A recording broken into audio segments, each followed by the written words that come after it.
त्याबरोबरच विद्यार्थी मित्रांसाठी किंवा माझ्या विद्यार्थ्यांसाठी एक महत्त्वाची सूचना आहे, परीक्षेचा पेपर कसा असणार आहे. परीक्षेचा जो पेपर असणार आहे इंग्लिश मराठीमध्ये प्रश्न असणार आहे. मराठीचे प्रश्न आहे मराठीतच असणार आहे.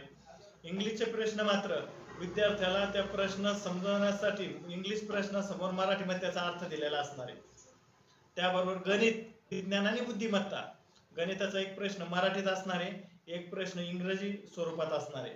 मग ज्या विद्यार्थी मराठी मीडियमचा असेल त्यांनी मराठी प्रश्न वाचायचा, जो इंग्लिश मीडियमचा विद्यार्थी असेल त्यांनी इंग्लिश मीडियमचा प्रश्न वाचायचा. त्यांनी मराठी वाचण्यात वेळ वाया घालायचा नाही, म्हणजे आपला पेपर वेळेत कंप्लीट होईल.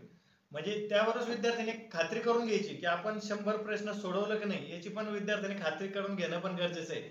मराठीचे प्रश्न सोडवत असताना सर्व मराठीचेच प्रश्न सोडवायचे आणि इंग्लिशचे प्रश्न सोडवत असताना इंग्लिशचे प्रश्नच सोडायचे. अशा पद्धतीने विद्यार्थ्यांनी आपला 2 तासात पेपर कंप्लीट करायचा आहे. 100 प्रश्न 2 तासात म्हणजे साधारण एक प्रश्नासाठी आपल्याला 1 मिनिट 20 सेकंद वेळ द्यावा लागणार आहे.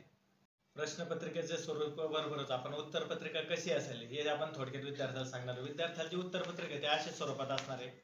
वरती जर पाहिलं तर नॅशनल स्कॉलरशिप एक्झाम असं नाव असणार आहे. त्याखाली स्टुडंट नेम, या ठिकाणी आपण विद्यार्थ्याचं नाव, तिथं विद्यार्थ्यांनी स्वतःचं आपलं नाव टाकायचं स्वतःच.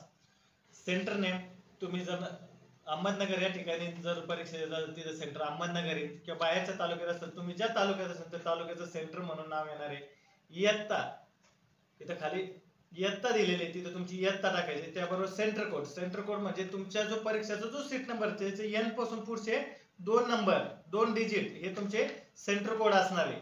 माध्यम तुमचं मराठी असेल मराठीला, सेमी असेल सेमीला, सेमी इंग्लिश असेल सेमी इंग्लिश असेल तर सेमी इंग्लिश करा किंवा इंग्लिश असेल तर इंग्लिश करा. त्यावर परीक्षेची डेट, परीक्षा डेट, आपल्या परीक्षेची डेट आहे 25 फेब्रुवारी परीक्षा डेट असणार आहे. यांनी सुरुवात होऊन आपला जो सीट नंबर असतो प्रत्येक कॉलम मध्ये चांगल्या सुवाच्य अक्षरांनी तिथे ती माहिती व्यवस्थित भरायची. याच्यात खाडाखोड मात्र करायची नाही, ती टाळावी. त्यावर 1 ते 100 प्रश्न दिलेले आपल्या उत्तरपत्रिकेवर.